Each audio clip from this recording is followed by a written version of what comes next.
हाँ तो बच्चों, पिछली क्लास में हम ये पढ़ रहे थे ट्रक वाला क्वेश्चन फ्रिक्शन पे। तो अब हम आगे बढ़ेंगे और फ्रिक्शन पे ही कुछ और क्वेश्चंस करेंगे, ठीक है? तो आगे बढ़ते हैं।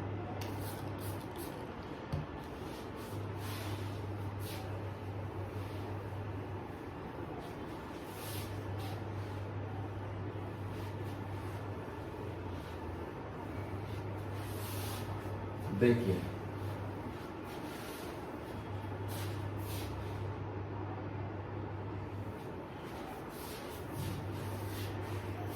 क्वेश्चन जो मैं आपको दे रहा हूं वो ये है।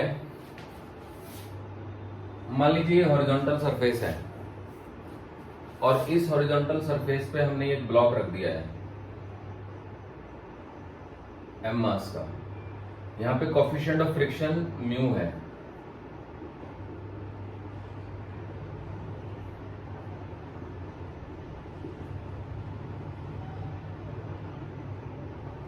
तो क्वेश्चन ये है कि अगर हम इस पे एक हॉरिजॉन्टल फोर्स लगा रहे हैं F, याद रखो F is a horizontal force acting on it. If F is acting in horizontal direction,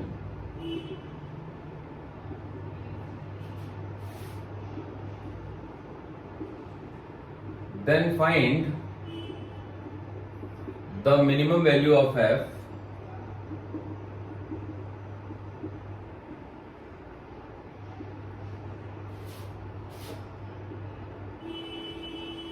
to move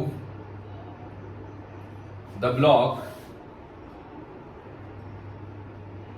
with constant velocity।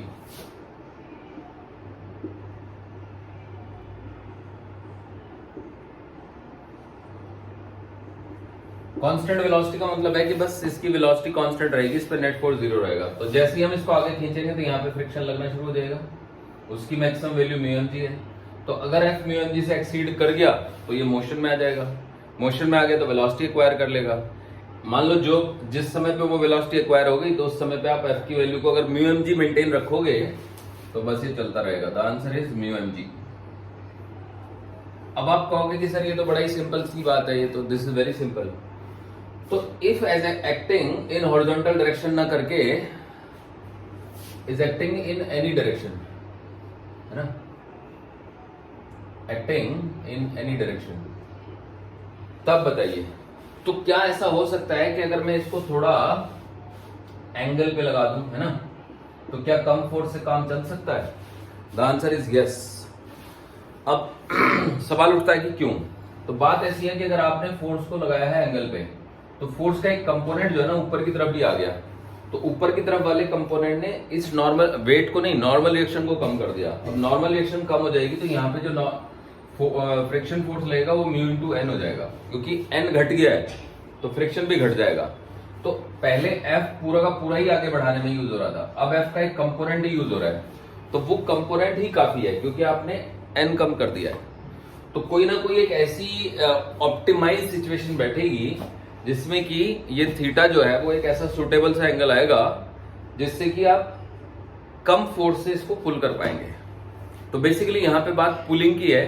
तो अगर आप हॉरिजॉन्टल डायरेक्शन में पुल कर रहे थे तो उसके कंपैरिजन में अगर आप हॉरिजॉन्टल से एक खास एंगल पे, अब वो खास एंगल भी हमें पता चलेगा तो वो हम निकालेंगे, ठीक है? तो अब की बार ये आंसर नहीं आएगा म्यू एम जी। देखिए क्या आएगा। तो हम एफ के कंपोनेंट्स करते हैं। देखिए एफ का एक कंपोनेंट हुआ इस तरफ जिसका नाम हुआ एफ कॉस थीटा, और एफ का एक कंपोनेंट हुआ इस तरफ जिसका नाम हुआ एफ साइन थीटा, और ये एम जी हो गया नीचे को, और ये हो गया आपका नॉर्मल रिएक्शन। तो पहले क्या था, जब एफ हॉरिजॉन्टल था तो एन पूरा एम जी के बराबर था और फ्रिक्शन म्यू एम जी था।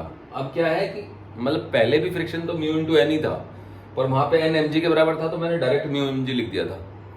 अब तो मैं लिख ही नहीं सकता म्यू एम जी, क्योंकि ऑब्वियस सी बात है कि ये आ गया तो ये और ये मिलके एम जी को बैलेंस करेंगे तो एन की वैल्यू एम जी से डेफिनेटली कम होगी। और क्योंकि फ्रिक्शन तो म्यू इंटू एन होता है ना कि म्यू इंटू एम जी। तो अब देखिए N plus F sine theta minus M G must be equal to 0।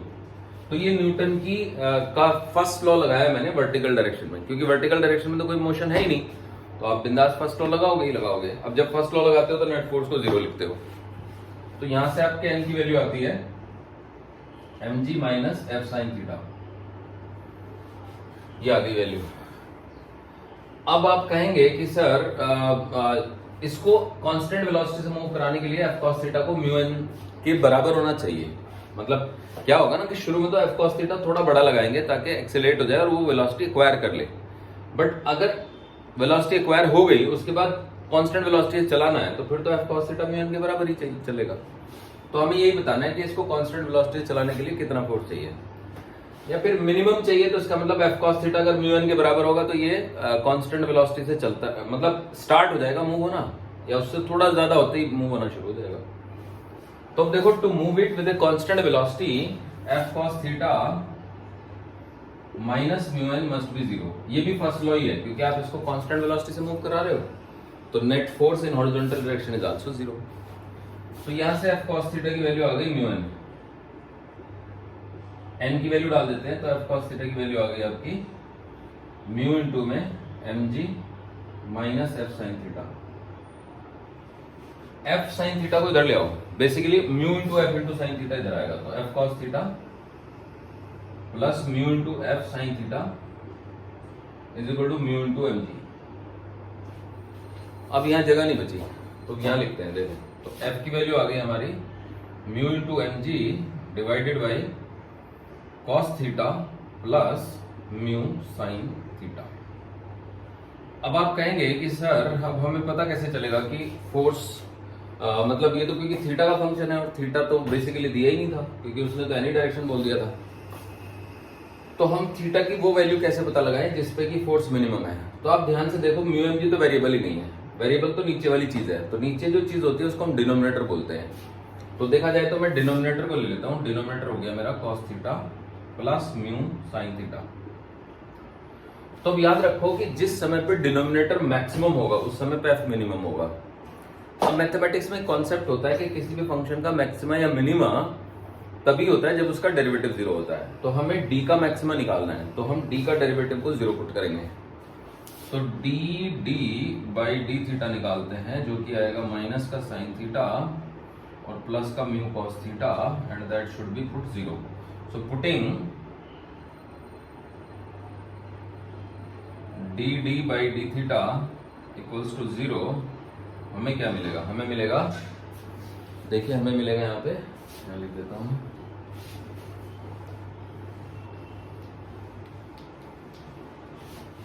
तो जैसे हम d d by d theta को 0 डालेंगे तो हमको मिलेगा माइनस का साइन थीटा और प्लस का mu cos theta is equal to 0, यानी कि हमें मिलेगा sine theta is equal to mu cos theta, यानी कि हमें मिलेगा tan theta is equal to mu. अब टेन थीटा अगर म्यू हो गया तो अब हम एक ट्रायंगल बनाएंगे जिसमें टेन थीटा की वैल्यू म्यू ले लेंगे। तो ये एक ट्रायंगल बनाते हैं, ये एंगल थीटा है और टेन थीटा की वैल्यू म्यू है। तो ये तो तभी संभव है जब परपेंडिकुलर म्यू हो और बेस 1 हो। भाई टेन थीटा अगर म्यू है तो इसको म्यू ले लो, इसको 1 ले लो, तो ये क्या हो गया, ये हो गया 1 प्लस म्यू स्क्वायर। इसमें कोई जरूरी नहीं है म्यू बड़ा है कि 1 बड़ा है, कोई भी बड़ा हो सकता है, कोई दिक्कत नहीं है, समझे बच्चों। तो अब अगर टेन थीटा म्यू है तो एक ट्रायंगल बन गया जिसमें कि परपेंडिकुलर है म्यू, बेस है 1 और हाइपोटेन्यूज है दिस।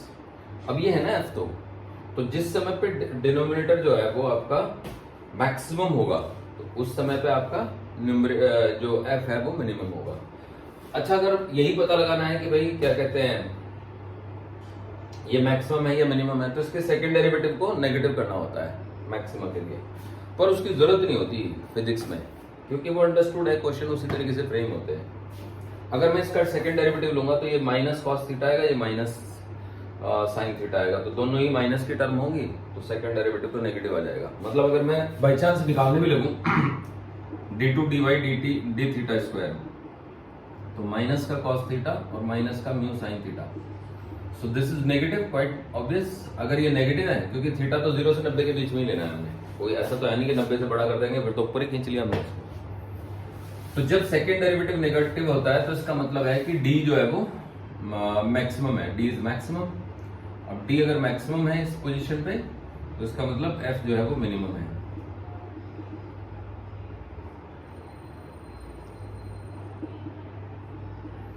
तो अब या तो मैं इसमें cos थीटा से डिवाइड करके इसको tan थीटा बना के tan थीटा को म्यू डालूं, या फिर मैं cos थीटा की वैल्यू डाल दूं। मतलब जब tan थीटा म्यू है तो cos थीटा की वैल्यू होगी आपकी 1/√1 प्लस म्यू स्क्वायर। तो f की मिनिमम वैल्यू आ जाएगी बच्चों mu into m g divided by cos theta which is 1/√1 plus mu square plus mu into sine theta. अब साइन थीटा की वैल्यू है परपेंडिकुलर बाई हाइपोटेन्यूज, तो mu by √1 plus mu square, यह देगी value. तो अब डिनोमिनेटर में भी आप देख सकते हो कि एलसीएम लिया जा सकता है। तो अगर डिनोमिनेटर में हम एलसीएम ले लेंगे तो एफ मेन की वैल्यू आ गई, ये तो ऊपर तो न्यूमरेटर में तो म्यू एम जी रहेगा, डिनोमिनेटर में हमने एलसीएम ले लिया √1 प्लस म्यू स्क्वायर। तो यहां से 1 आ गया और यहां से म्यू स्क्वायर आ गया। तो 1 प्लस म्यू स्क्वायर की एक पावर और 1 प्लस म्यू स्क्वायर की आधी पावर। तो अगर मैं इसको सॉल्व कर लूं तो बस एक पावर से ये ऐसे हो गया जैसे a/√a। तो a/√a को तो आप √a लिख ही सकते हो ना बच्चों, ऐसे। तो इसको काट कूट के हम यहाँ पे √a लिख देंगे, यानी कि √1 प्लस म्यू स्क्वायर। अब जब हम हॉरिजॉन्टल फोर्स लगा रहे थे तो जो हमारा फोर्स था मिनिमम वो था म्यू एम जी। अब जो फोर्स है वो mu M g divided by something some number which is greater than 1, क्योंकि √1 प्लस म्यू स्क्वायर हर हाल में 1 से बड़ा ही होगा। तो एफ मीन जो है ना ये म्यू एम जी से छोटा है, मतलब अब हम कम फोर्स से भी इसको मूव करा पा रहे हैं। आई होप आप लोग समझ गए, ठीक है बच्चों। अब हम इसको कम फोर्स से भी मूव करा पा रहे हैं। So this was a question, it was a very good question, ठीक है। चलिए आगे बढ़ते हैं। तो आप देख सकते हो कि काफी कम फोर्स लगा के इसमें काम चल जा रहा है।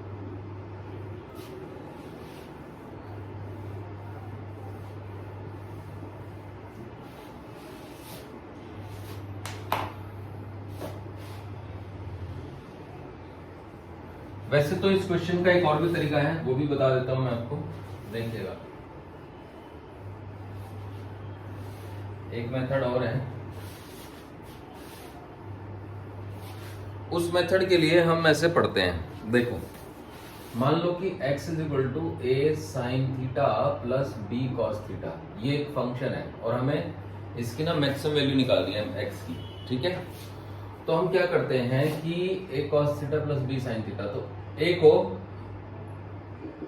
मान लेते हैं let a is equal to capital A into cos phi, है ना, और b is equal to capital A into sine phi, ऐसा मान लेते हैं। क्यों मान लेते हैं? क्योंकि ऐसे समझ लीजिए आप, जैसे कि ये कोई पॉइंट है जिसके कोऑर्डिनेट है a, b, है ना। तो a इसका x कोऑर्डिनेट है और b इसका y कोऑर्डिनेट है, मतलब this distance is a and this distance is b, okay. तो अगर मैं इसको कैपिटल A ज्वाइन कर दूं यहाँ पे, तो ये कैपिटल A हो गया और ये एंगल फाई हो गया। तो अगर मैं इसी के ये इसके कार्टेशियन कोऑर्डिनेट हो गए a, b, तो इसके पोलर कोऑर्डिनेट क्या हो जाएंगे a, फाई, मतलब कैपिटल A और फाई से भी डिफाइंड हो जाएगा ना ये। तो small a is equal to capital A into में कॉस फाई और b is equal to capital A into में साइन फाई, समझ रहे हो। तो ऐसे आ जाएगा, मतलब एक ही पॉइंट को दो तरीके से एक्सप्रेस किया जा सकता है। पॉइंट बी को हम a, फाई भी लिख सकते हैं। तो ये मैंने सिखाया आपको, फाई जो है वो एक्स एक्सिस से एंगल बन गया इसका ओपी का, समझ रहे हो ना बच्चों। और a जो है वो o से p तक की लंबाई हो गई, मतलब मैग्नीट्यूड। तो कैपिटल A मैग्नीट्यूड है और फाई डायरेक्शन है। तो ऐसे करके हम किसी मतलब a, b उसी पॉइंट के पोलर कार्टेशियन कोऑर्डिनेट है और कैपिटल A फाई उसी पॉइंट के पोलर कोऑर्डिनेट है। तो ये कन्वर्जन हम हमेशा ही कर सकते हैं, इसमें डालते हैं। तो x की वैल्यू आ गई थी capital A cos phi into sine theta plus capital A sine phi into में कॉस थीटा।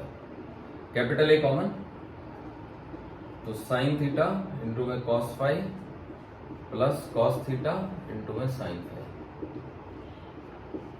अब आप देख सकते हो कि sine A cos B plus cos A sine B, तो ये साइन ए प्लस बी हो गया। तो x is equal to capital A into में साइन थीटा प्लस फाई, ये बन गया फंक्शन। अब इसमें a क्या है वो निकालना है, तो वो निकालने के लिए हम क्या करेंगे, या तो वही ट्राइंगल वाला कॉन्सेप्ट लगा लें या फिर इन दोनों का स्क्वायर करके ऐड कर लें। तो देखो अगर स्क्वायर करके ऐड करेंगे तो a square plus b square is equal to a square cos square phi plus a square sine square phi.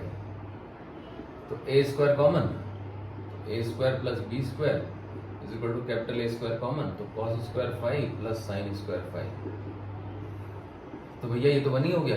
तो इसका मतलब A square plus B square is equal to capital A square. तो अगर मैं under root ले लूँ तो ये आ गया कैपिटल ए की वैल्यू। फाइव भी निकल जाएगा, इन दोनों को डिवाइड कर देंगे तो tan फाइव की वैल्यू आ जाएगी आपका b अपॉन ए। तो यहाँ से फाइव की वैल्यू आ जाएगी tan inverse b upon A. तो ये फंक्शन बन गया आपका x is equal to under the root A square plus B square into sine theta plus tan inverse b upon A. तो अब ये ट्रिक हो गई कि भैया अगर आपके पास इस तरह की कोई चीज है, इस तरह की, तो आप अगर उसको डायरेक्टली ये लिख देते हो तो आपकी तो सारी समस्या ही हल हो जाएगी। A sine theta plus B cos theta को आप ये लिख सकते हो डायरेक्टली। तो अगर आप ये लिख देते हो तो इससे फायदा क्या है? तो इससे फायदा ये है कि sine of something is always between -1 and +1। मान लो ये एंगल है, ये अल्फा है, let theta plus phi is equal to alpha, तो ये साइन अल्फा हो गया। तो एक तरीके से देखा जाए तो x की value capital A sine alpha हो गई। अब हम ये जानते हैं कि साइन अल्फा हर हाल में -1 से बड़ा होता है और +1 से छोटा, इक्वल भी हो सकता है। तो अगर दोनों तरफ a से मल्टीप्लाई कर दें तो -a less than equal to a sine alpha, है ना, less than equal to a। तो अब ये बात बिल्कुल क्लियर हो गई कि ये वाला जो फंक्शन होगा x हर हाल में root under a square plus B square with minus sine से बड़ा होगा और root under A square plus B square से छोटा होगा। तो x की जो मैक्सिमम वैल्यू है वो ये हो गई। तो अब यहां से मैं आपको देखो बताता हूं कि कैसे हम उस क्वेश्चन को सॉल्व कर सकते हैं। तो ये मैं मिटा रहा हूं, देखिएगा।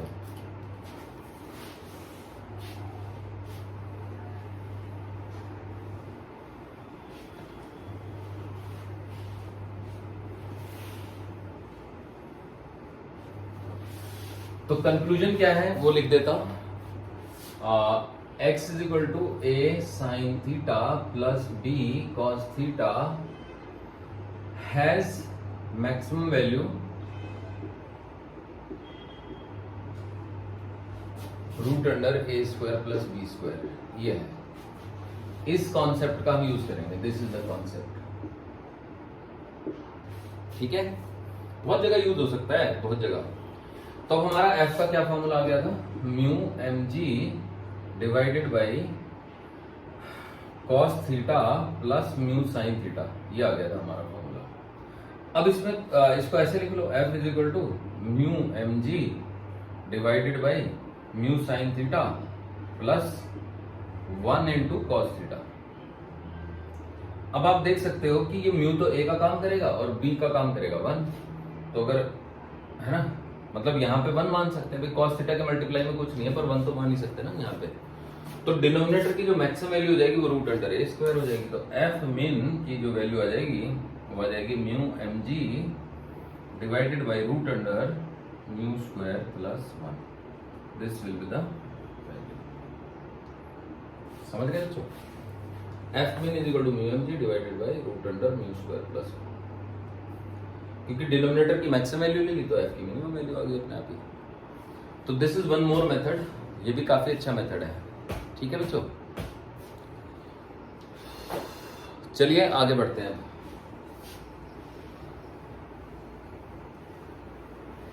अब क्वेश्चन तो यही है, लेकिन हम पुल नहीं कर रहे हैं, हम पुश कर रहे हैं इसको, ठीक है। जस्ट इमेजिन कि हम इसको पुश कर रहे हैं।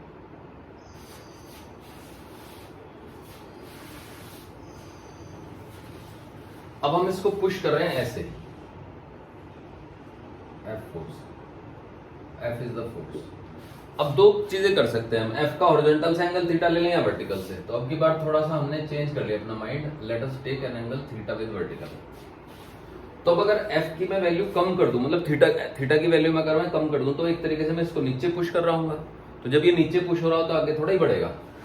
तो हमें थीटा की कम से कम मिनिमम वैल्यू लेनी पड़ती है, अदरवाइज ये आगे बढ़ेगा ही नहीं। समझे बच्चों? थीटा को अगर मैं 90 ले लूंगा तो फिर तो ठीक है, फिर तो ये आसानी से धक्का दे दूंगा मैं इसको।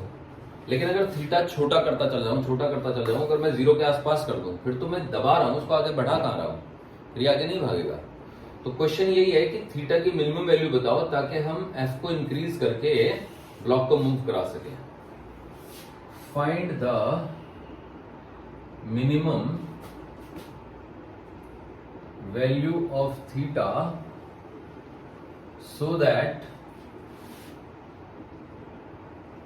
the block can be moved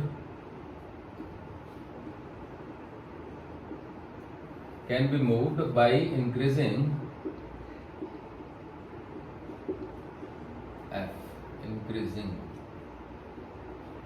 f के मान को बढ़ा के आप इसको कम से कम मूव तो करा सको।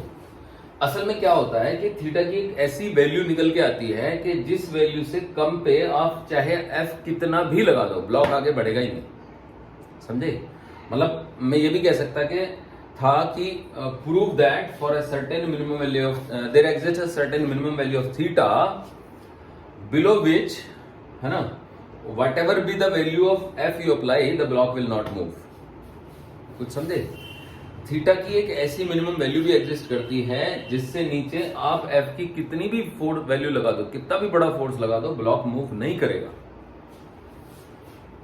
समझे बच्चों? तो चलिए देखते हैं, प्रूव करते हैं इसको।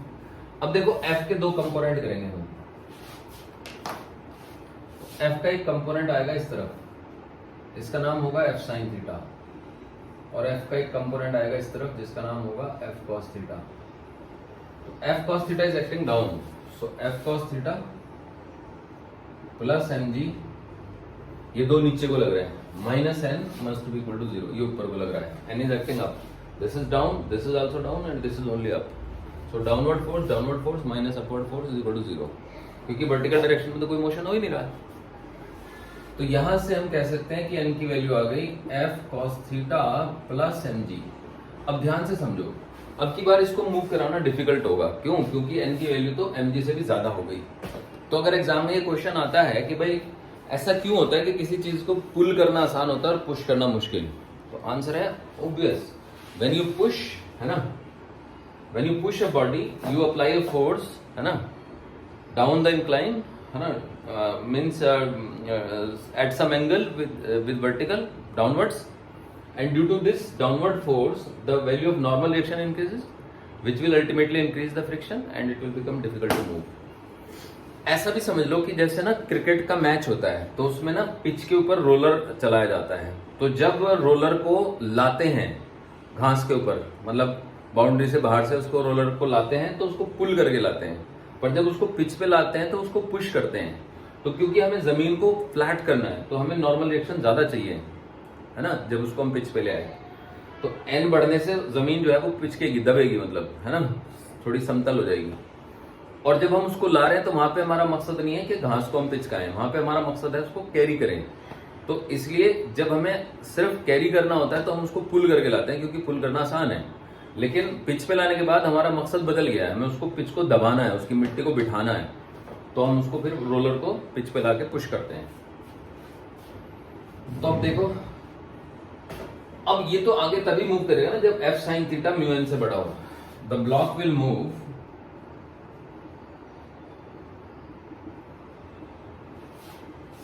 When f sin theta is bigger than mu n। So f sin theta is bigger than mu n, n की जगह पे f cos theta plus mg,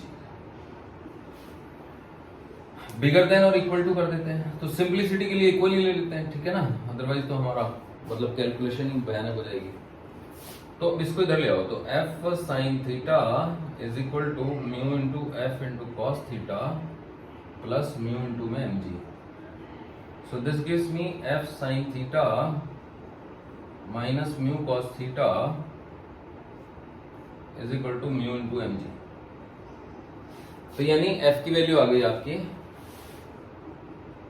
mu into mg divided by sin theta minus mu cos theta। सही है बच्चों, this is the value of f। अब आप जरा समझिएगा बात को कि अगर बाय चांस ये वैल्यू 0 हो जाए तो कितना फोर्स चाहिएगा आपको। तो if sine theta minus mu cos theta is equal to 0, So this gives me sin theta is equal to mu cos theta, and this gives me tan theta is equal to mu. अगर tan theta mu के बराबर हो गया तो उस case में जो F required है वो इनफाइनाइट फोर्स हो गया, F is infinite. So if theta is equal to tan inverse mu, how much force is required? Infinite force is required. तो इनफाइनाइट फोर्स हम लाएंगे कहां से? तो इसका मतलब ब्लॉक मूव ही नहीं करेगा.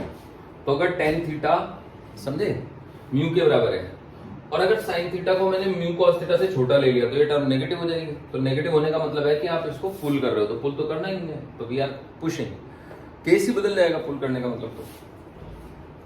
तो अगर आप चाहते हो कि ब्लॉक मूव करे तो this should be greater than 0.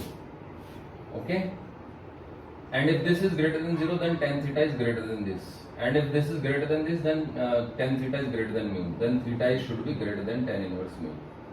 Equal pay नहीं लगाएंगे. So अब इस केस में f जो है वो इंफिनिटी में आएगा. So in order to move the block, so in order to move the block,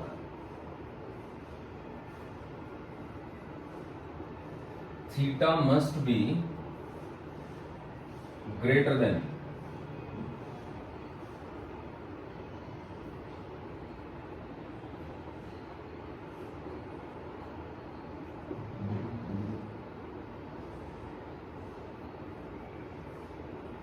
tan inverse mu. tan inverse mu से बड़ा होना चाहिए. मतलब इक्वल पे भी नहीं चलेगा काम, क्योंकि इक्वल के लिए फोर्स की वैल्यू इनफाइनाइट आ जाएगी. तो हमें इस एंगल को बड़ा रखना है. बड़ा रखेंगे तो हम कम एंगल पे पुश कर रहे हैं, है ना. मतलब हॉरिजॉन्टल से कम एंगल हो गया तो हम उसको धक्का ज्यादा दे रहे हैं, दबा कम रहे हैं. धक्का ज्यादा देना है, दबाना कम है. अगर हम थीटा छोटा करते जाएंगे तो हम दबाएंगे ज्यादा और पुश कम करेंगे. तो मुझे लगता है कई सारी बातें समझ में आ गई होंगी, जिसमें से एक बात ये भी है कि why it is easier to pull a block in comparison to pushing. क्योंकि जब आप पुल करेंगे, ऐसे पुल करेंगे तो एक अप्लाइड फोर्स का एक कंपोनेंट नॉर्मल रिएक्शन को घटाएगा, फ्रिक्शन कम हो जाएगा. जब आप पुश करेंगे तो अप्लाइड फोर्स का एक कंपोनेंट नॉर्मल रिएक्शन को बढ़ाएगा, फ्रिक्शन और बढ़ जाएगा. और इसके अलावा एक खास मिनिमम एंगल है जिस एंगल पे या उससे छोटे एंगल पे तो ब्लॉक मूव ही नहीं करेगा. समझे? बट प्रैक्टिकली ऐसा नहीं होता है. प्रैक्टिकली क्या होता है ना बच्चों, कि जैसे मान लो एक ट्रक है, तो ट्रक के टायर के नीचे मान लो एक वो आ गया, क्या बोलते हैं, पत्थर आ गया बड़ा सा, तो वो टायर थोड़ा सा पिचक जाता है तो फोर्स जो है ना वो थोड़ा टेढ़ा लग जाता है ना. और जैसे जैसे टायर पिचकता जाएगा तो नेट फोर्स जो है वो एक एंगल पे आता जाएगा. तो एक स्टेज ऐसी आएगी, है ना, अगर वो ज्यादा ही पिचक जाए कि ये पत्थर बहुत तेजी से गोली की रफ्तार से भागेगा. लेकिन वो तभी है जबकि नेट फोर्स जो है वो इस एंगल से एक्सीड कर जाएगा. समझे बच्चों? अब नेट फोर्स एंगल से एक्सीड इसलिए करेगा क्योंकि ये टायर है, तो टायर के नीचे अगर ये आ गया ना तो टायर इस तरह से पिचक जाएगा. मतलब जैसे एक पत्थर है ना, तो ये वाला हिस्सा तो दबा ही रहेगा, ये पिचक जाएगा ऐसे टायर का. अब टायर इसके ऊपर चल रहा है तो जब बीचों बीच आएगा तो एक बहुत भयानक फोर्स लगेगा इसके ऊपर इस तरह से. तो ये एंगल एक्सीड कर गया ना तो ये भाग जाएगा गोली की तरह से. समझ गए बच्चों? तो कभी कभी चलते हुए ट्रक के टायर के नीचे को जो पत्थर आ जाता है ना तो गोली की तरह से निकलता है. देखो दबी रहा है ना वो. समझे? जैसे ही नेट फोर्स का एंगल इस tan इनवर्स म्यू से एक्सीड करेगा, गोली की तरफ भागेगा. आई होप आप लोग समझ गए. लेकिन अगर वो पूरे टायर के नीचे आएगा तो फिर तो चारों तरफ से दब जाएगा, तो फिर नहीं भागेगा. वो तो तभी है जब किनारे पे आएगा. पत्थर अगर टायर, ये टायर है ऐसे, तो टायर के यहां पत्थर आ गया तो फिर नहीं भागेगा, तो पिचक गया दोनों तरफ से. यहां आ गया तब पॉसिबिलिटी है, क्योंकि जब वो दबाएगा तो ये वाला हिस्सा पिचक जाएगा. समझ गए बच्चों? ये वाला हिस्सा पिचक जाएगा तो नेट फोर्स टेढ़ा लगने लगेगा. तो एक ऐसा एंगल बन जाएगा जो कि tan इनवर्स म्यू से बड़ा होगा. उस वक्त वो पत्थर गोली बन जाएगा और साइड में खड़े हुए किसी भी इंसान को लग सकता है. तो इसीलिए सड़क पे जहां पे पत्थर पड़े हों और ट्रक वगैरह चल रहे हो तो वहां पे बच के रहना पड़ेगा. तो मुझे लगता है ये कॉन्सेप्ट समझ आ गया आप लोगों को. चलिए आगे बढ़ते हैं.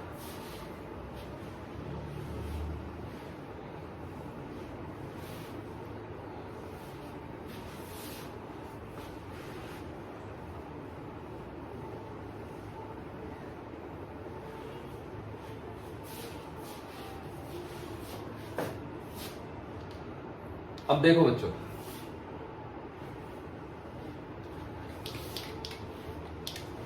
मान लीजिए कि एक ब्लॉक है,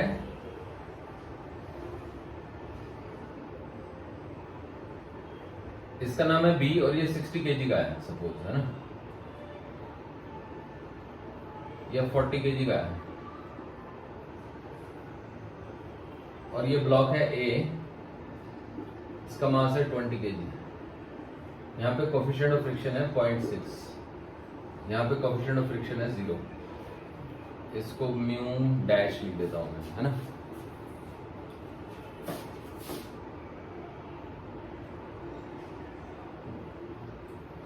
यहां पे रफनेस है, ओके, तो यहां पे हमने एक फोर्स लगा दिया F। तो क्वेश्चन में एग्जामिनर ये पूछ रहा है कि अगर F की वैल्यू 300 है तो ब्लॉक ए और ब्लॉक बी का एक्सेलरेशन बताओ। ठीक है, तो चलिए इसको सॉल्व करते हैं। सॉल्यूशन, तो देखो ऐसे क्वेश्चन में ना दो बातें हो सकती हैं। पहली बात तो ये हो सकती है कि जो ब्लॉक ए और ब्लॉक बी हैं वो दोनों एक दूसरे के ऊपर ही फिसल रहे हो, मतलब दोनों के एक्सेलरेशन इक्वल हो। दूसरी बात ये हो सकती है कि दोनों के एक्सेलरेशन इक्वल ना हो। तो हम कहेंगे there are two possibilities.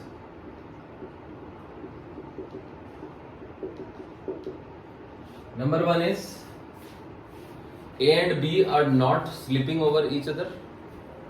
A and B are not sliding, है ना, over each other.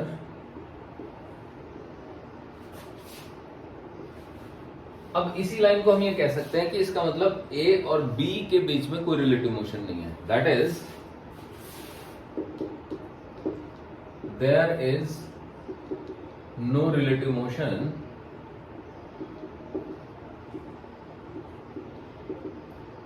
between A and B. That is, acceleration of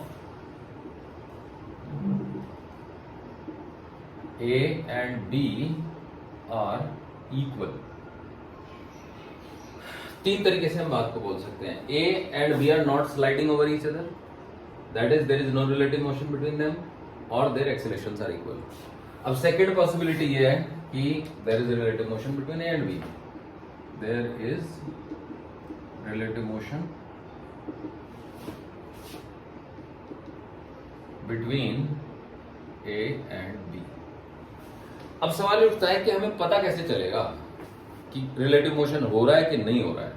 तो जवाब यह है कि हमको ऐसे डायरेक्टली देख के आंखों से तो पता नहीं चलेगा, तो उसके लिए हमें कैलकुलेशंस करनी पड़ेंगी और हमें यह पता लगाना पड़ेगा कि क्या चीज सही है। तो वो एजम्पशन पे चलेगा, यानी आप किसी चीज को एज्यूम करके चलोगे, और फिर जो फ्रिक्शन की प्रॉपर्टीज है कि भाई फ्रिक्शन एक सर्टेन मिनिमम वैल्यू से एक्सीड नहीं कर सकता, पहली तो ये वैल्यू है, और दूसरी प्रॉपर्टी है कि फ्रिक्शन का काम रिलेटिव मोशन का अपोज करना होता है। तो अगर फ्रिक्शन की प्रॉपर्टीज के अपोजिट कुछ हो रहा है तो फिर आप कहोगे नहीं नहीं ये तो गड़बड़ है, ऐसा नहीं हो सकता। फिर आप अपने एजम्पशन को कह दो कि हमारा एजम्पशन रॉन्ग है, और हमारा एजम्पशन रॉन्ग है तो उसके बाद जो भी आएगा उसके अकॉर्डिंग कैलकुलेशन करोगे।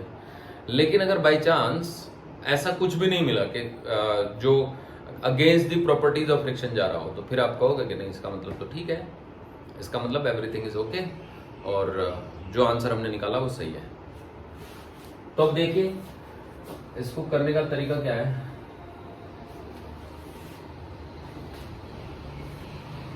दो तरीके हैं, मैं दोनों बता देता हूं, है ना, क्योंकि दो में से एक संभावना है, तो किसी एक संभावना को हम एज्यूम कर लेते हैं कि चलो वो सही है। तो पहले मैं कह रहा हूं late us assume that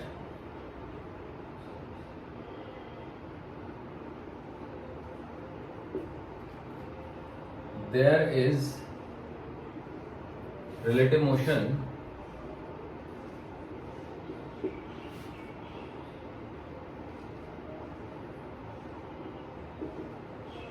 between A and B.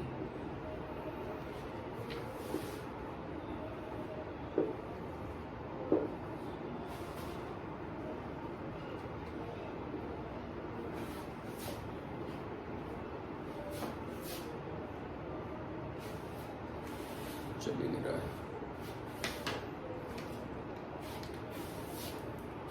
देखो दोबारा लिख देता हूं।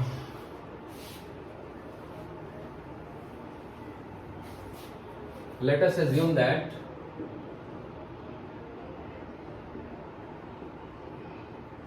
there is relative motion between A and B। हमने ये मान लिया कि A और B के बीच में रिलेटिव मोशन है। तो बच्चों का रिलेटिव मोशन है तो काइनेटिक फ्रिक्शन लगेगा, फ्रिक्शन अपने मैक्सिमम पे लगेगा।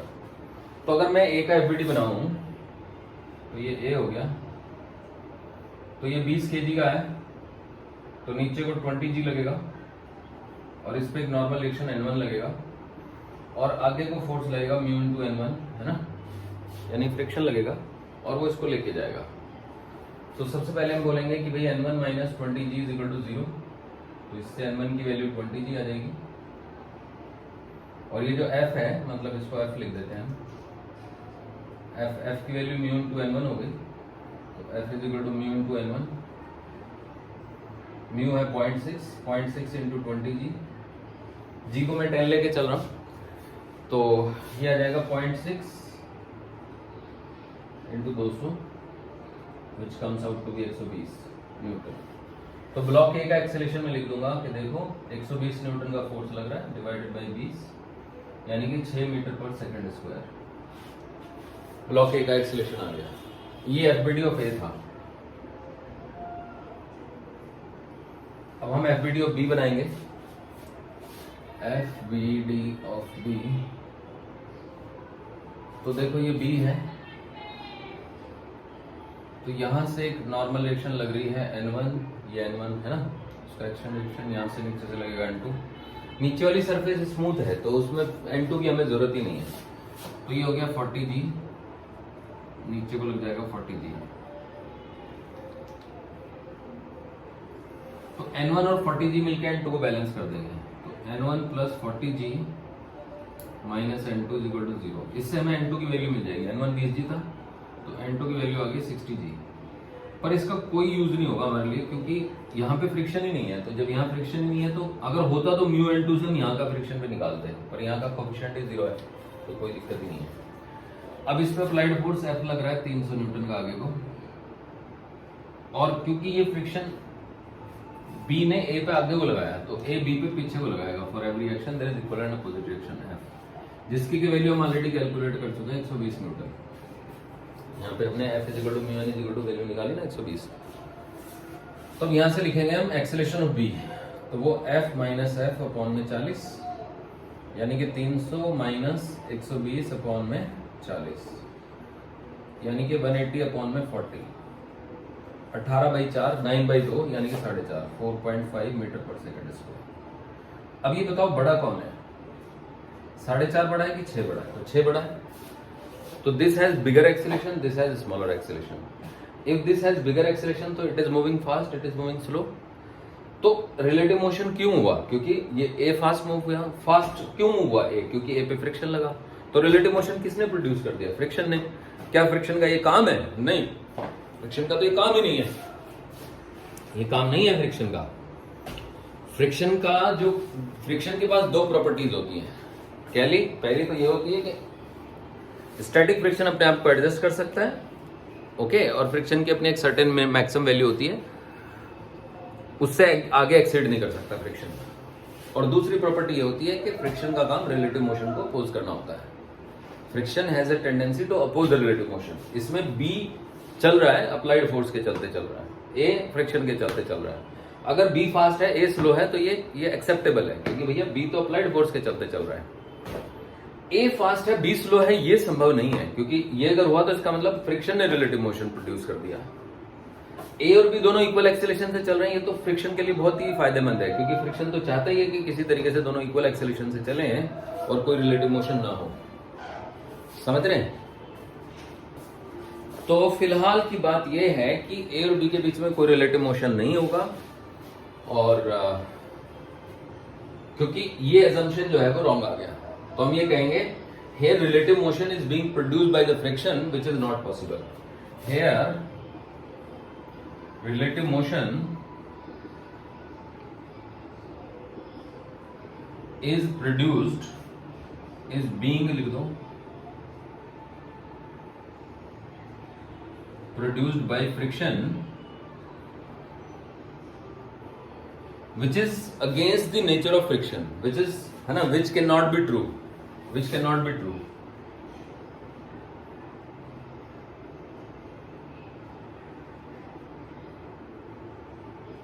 जो ट्रू नहीं हो सकता है। अब जो चीज ट्रू नहीं हो सकती है तो इसका मतलब यह है कि जो हमारा एजम्पशन था वो रॉन्ग था। So our assumption was wrong.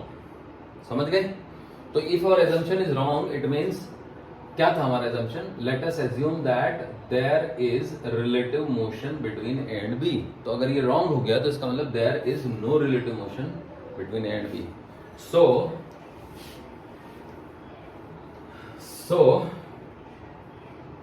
our assumption was wrong and actually there is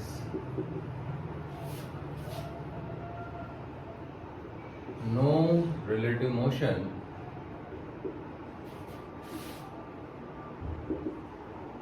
between A and B. अब अगर actually there is no relative motion between A and B तो फिर मैं क्या कहूंगा? फिर मैं कहूंगा भैया ए और बी को तो एक सिंगल बॉडी मान लो आप। You can assume a single body. So taking A and B as a single body, taking A and B as a system, तो देखो ये ए और बी का सिस्टम हो गया। इस पर आगे कितना लग रहा है? 300 न्यूटन लग रहा है ना, और ऊपर को लग रहा है N2 और नीचे को लग रहा है 60 G। और तो कौन लग रहा है? और इनमें आपस में ए का और बी का आपस का फोर्स है, वो तो बेमायने हो गया, उसका तो कोई मतलब ही नहीं है, वो तो इंटरनल फोर्स की कैटेगरी में आ गया। तो हम ये कहेंगे so acceleration of A is equal to acceleration of B and that is equal to 300/60, यानी मास तो 60 है इसका 5। तो इसलिए ए और बी दोनों 5 के एक्सेलरेशन से चलेंगे मीटर पर सेकेंड स्क्वायर। तो ये इस तरीके से हमने सॉल्व कर दिया और इसका आंसर भी आ गया। ठीक है बच्चों? तो अब इसी क्वेश्चन को मैं दूसरे मेथड से बताता हूं कैसे करेंगे। मेथड 2।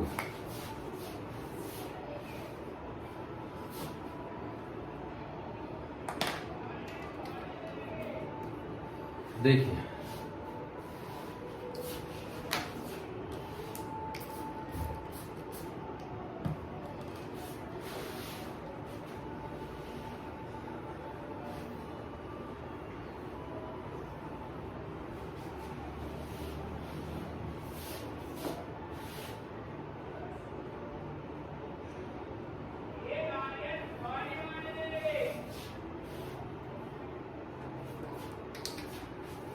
मेथड 2 देखो बच्चों,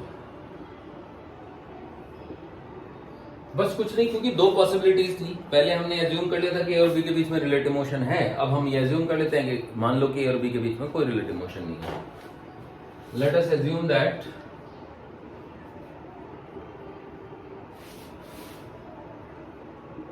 there is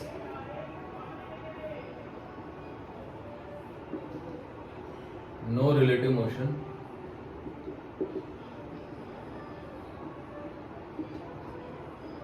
between A and B, यानी दोनों इक्वल एक्सेलरेशन से चल रहे हैं। तो इसका मतलब acceleration of A is equal to acceleration of B is equal to 300/60, यानी कि 5 मीटर पर सेकेंड स्क्वायर। अब यहां से हम एफ की मैक्सिमम वैल्यू निकालेंगे। एफ मैक्स होगा म्यू n। तो इसको भी हम एफ मैक्स ही लिखेंगे। समझ रहे हो बच्चों? तो एफ मैक्स की वैल्यू 120 आ गई। तो अब हमें इसको 5 के एक्सेलरेशन से चलाना है ना। तो मान लो कि इस पे एफ लग रहा है,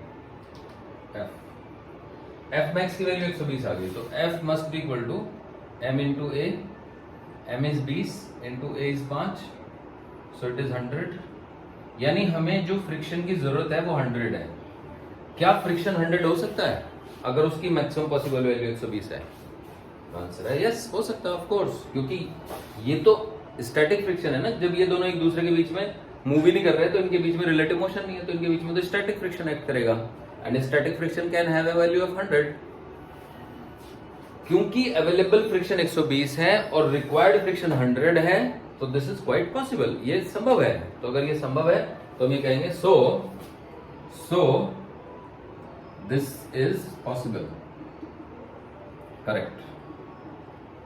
तो ये करेक्ट है, इसमें कोई दिक्कत नहीं है। समझ गए बच्चों? क्योंकि ऐसा कुछ चीज आई नहीं है जो जिसको हम कह दें कि नहीं भाई ये तो हो ही नहीं सकता है। हो सकता है, तो क्वाइट ऑब्वियस है। ठीक है, समझ आ गया? अब इसी क्वेश्चन को हम थोड़ा बदल देते हैं। देखिए, तो मान लो यहाँ पे 300 नहीं बल्कि 400 का फोर्स लग रहा है। तो अगर फोर्स 400 लग जाएगा तो क्या होगा? तो फिर हम यही कहेंगे कि देखो जी 400/60 है ना, 400/60 हो जाएगा आपका 40/6 20/3 मीटर पर सेकेंड स्क्वायर, जिसको आप लिख सकते हो 6.67 मीटर पर सेकेंड स्क्वायर। दोनों का एक्सेलेरेशन इतना हो जाएगा। अब हम कहेंगे कि अगर हमें 20/3 के एक्सेलेरेशन से इसको मूव कराना है, इसको मेथड 1 मान लो है ना इस क्वेश्चन के लिए, तो m is 20 and this is 20/3, so this is 400/3। 400 को 3 से डिवाइड करते हैं तो 133.33 न्यूटन आता है। अब हमारा अवेलेबल फ्रिक्शन है 120 और हमारा फ्रिक्शन लग रहा है 133, वो तो हो ही नहीं सकता, तो हम कहेंगे this is not possible, this is not possible. What is not possible? Our assumption is not possible. Our assumption is, let us assume that A and B, there is no relative motion between A and B. तो इसको हमने साबित कर दिया कि अगर ऐसा हो कि रिलेटिव मोशन ना हो A और B के बीच में, तो A और B के बीच में फ्रिक्शन 133.33 लगना चाहिए। अवेलेबल फ्रिक्शन हमारा है 120, तो 133.33 फ्रिक्शन लग ही नहीं सकता है। तो अगर इतना फ्रिक्शन लग ही नहीं सकता है तो इसका मतलब ये पॉसिबल नहीं है। क्या पॉसिबल नहीं है? कि इनके बीच में रिलेटिव मोशन ना हो। That is which means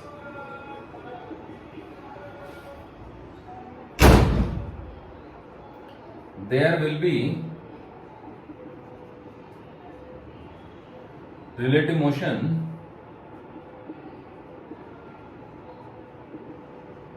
between A and B. तो अब ए और बी के बीच में रिलेटिव मोशन होगा। तो अब अगर होगा तो फिर आप इन दोनों को सिंगल बॉडी नहीं ले सकते हो, ठीक है? तो आप ये हटाओगे यहां से। तो रिलेटिव मोशन होगा तो ये प्रूफ हो गया कि यहां पे F max लग रहा है जो कि 120 न्यूटन है। तो आप कहोगे कि सर देखो एक्सेलरेशन ऑफ A वो तो आ जाएगा F max डिवाइडेड बाय 20, यानी कि 120 डिवाइडेड बाय 20, यानी कि 6 मीटर पर सेकंड स्क्वायर। ठीक है, ये हटा दो। अब B का आप FBD बनाएंगे, FBD ऑफ B। तो ये B हो गया हमारा 40 kg का है। इस पे आगे को 400 न्यूटन का फोर्स लग रहा है और यहां पे फ्रिक्शन लग रहा है 120 न्यूटन का। ठीक है, तो यहां से लग रहा है N1, यहां से लग रहा है N2 और यहां से लग रहा है आपका 40G। तो वर्टिकल डायरेक्शन के फोर्सेस की जरूरत नहीं है, क्योंकि N1 की जरूरत थी वो N1 यहां से निकाल चुके हैं हम लोग। N2 की जरूरत ही नहीं है, क्योंकि म्यू N2 निकालेंगे तो ये नीचे का फ्रिक्शन आएगा, नीचे का क्या फ्रिक्शन निकालना है। तो अब देखो एक्सेलरेशन ऑफ ब्लॉक B आ जाएगा 400 is pulling, 120 is opposing divided by 40. So this is 280 by 40. So 28 by 4 which is 7 meter per second square. तो क्या ये संभव है? Obviously it is possible. ये 6 से जाए या 7 से जाए तो ये पॉसिबल है, इसमें क्या दिक्कत है? इसमें कोई दिक्कत नहीं है। ऊपर वाला 6 से जा रहा है, नीचे वाला 4 से जा रहा है, इसमें क्या समस्या है? इसमें कोई समस्या नहीं है, क्योंकि यहाँ पे कुछ चीज वायलेट नहीं हो रही है। Everything is going good. समझ रहे हो बच्चों? वायलेशन तो तब होता ना जब ऊपर वाला जिस पे अप्लाइड फोर्स नहीं है वो फास्ट चलता। तो बस यही आंसर है। आंसर क्या है? हम कहेंगे so A is equal to 6 metre per second square and A B is equal to 7 metre per second square is the answer. ये आंसर है, इसमें कोई दिक्कत नहीं है। अब मान लो म्यू डैश की वैल्यू भी दे दे एग्जामिनर 0.1। अब कैसे करेंगे? अब अगर म्यू डैश 0.1 आ गया, ठीक है, तो ये वाली कैलकुलेशन गड़बड़ा जाएगी। समझ रहे हो बच्चों? तो क्योंकि अब यहां पे भी फ्रिक्शन लगने लगा इधर को, जो कि म्यू इंटू N2 हो गया, म्यू डैश इंटू N2 हो गया। अब म्यू डैश 0.1 है और N2 भी निकालना पड़ेगा। देखो N1 plus 40G minus N2 is equal to 0। N1 है 20G, तो 20G plus 40G minus N2 is equal to 0। So this gives me N2 is equal to 60G।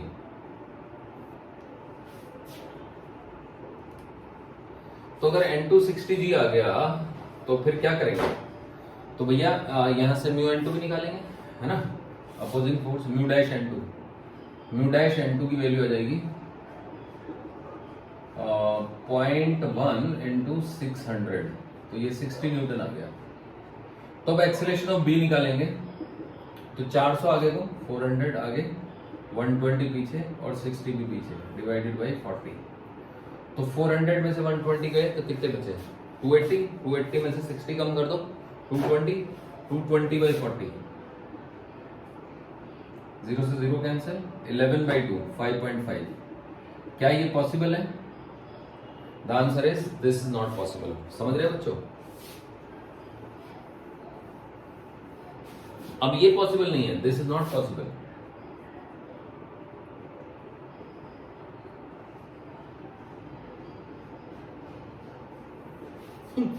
क्योंकि ए का एक्सेलेरेशन 6 हो और बी का 5.5 हो, अब ये पॉसिबल नहीं है। तो याद रखो ये नया क्वेश्चन है, मैं बदल दिया इसको, क्योंकि जैसे मैं यहाँ पे म्यू की वैल्यू 0.1 दे रहा हूं, नया क्वेश्चन बन गया अभी। तो इसमें ये पॉसिबल ही नहीं है, ठीक है। तो अगर पॉसिबल नहीं है तो इसका मतलब ये हुआ साफ साफ कि अब की बार ए और बी साथ साथ चल रहे होंगे। So A and B have no relative motion.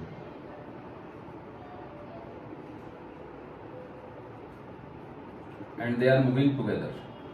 अब वो कितना है ना उनका, तो कैलकुलेट कर लेता हूं मैं, ठीक है। देखो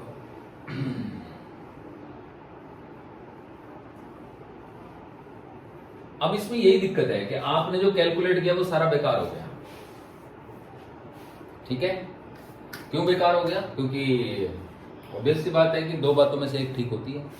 तो अब अगर मैं ए और बी को एक सिंगल बॉडी ले लूं, तो if I take this as a single body, तो यहाँ पे जो फ्रिक्शन लग रहा होगा ना वो बेमायने होगा, लेकिन जो नीचे फ्रिक्शन लग रहा होगा ना म्यू डैश N2, वो बेमायने नहीं होगा, वो उसका काम है, वो तो एक्सटर्नल फोर्स हो गया, क्योंकि वो तो नीचे के फ्लोर ने लगाया और आगे को हो गया 400।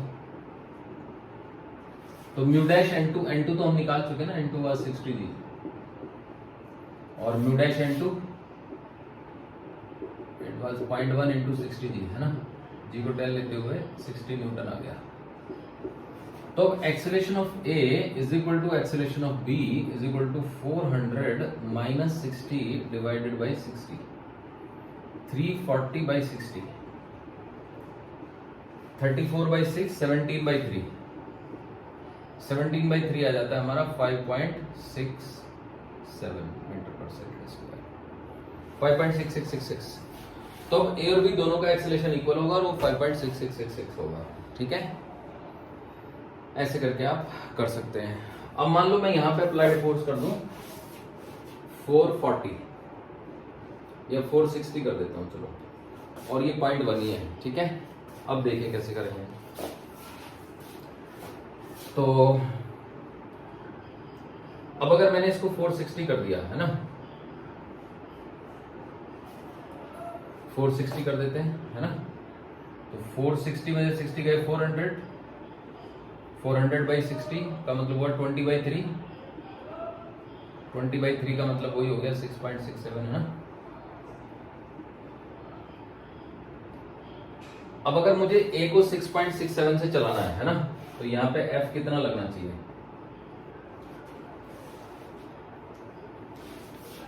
समझ रहे हो बच्चों? मैं इसी क्वेश्चन में चेंज कर दिया, तो F must be equal to ma 20 into में 20/3, वही बात आ गई है ना, यानी कि 133.33। तो फ्रिक्शन तो लग ही नहीं सकता क्योंकि एफ मैक्स 120 है। तो अब ए और बी में रिलेटिव मोशन होगा, समझे? तो कहने का मतलब ये हुआ कि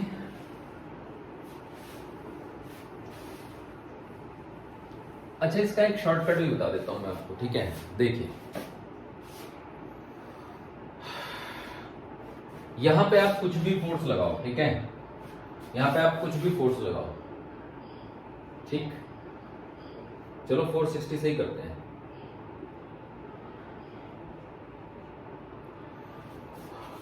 to find maximum acceleration, what could be the maximum acceleration of block A। यहां F की वैल्यू नहीं दे रखी, एग्जामिनर कह रहा है कि भैया देखो A का मैक्सिमम एक्सेलरेशन बता दो कितना हो सकता है। तो आप कहोगे जी बात ऐसी है कि ये जो ब्लॉक B है ये तो अप्लाइड फोर्स की वजह से चल रहा है, और जो ये ब्लॉक A है ये चल रहा है फ्रिक्शन की वजह से।